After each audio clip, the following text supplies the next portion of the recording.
Are people born with photographic memories, or does it take time to develop?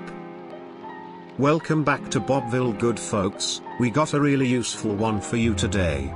So everything was working fine from the start, but I noticed that after I'd animated my health item and made it a prefab, that when I loaded the game, it would always move back to the spot where I originally created the animation at. Notice when I press play it goes from this spot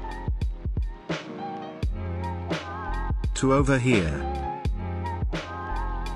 Now after several hours of brain-bending frustrations and a few laptop slams, I came up with a solution to this issue that's actually pretty simple.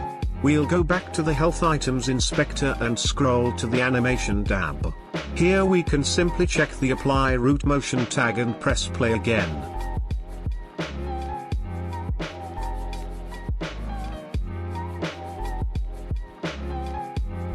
Now hot dog, we've figured it out. It appears that the root motion has to do with the orientation of the object. So I'll be looking into that as we progress forward.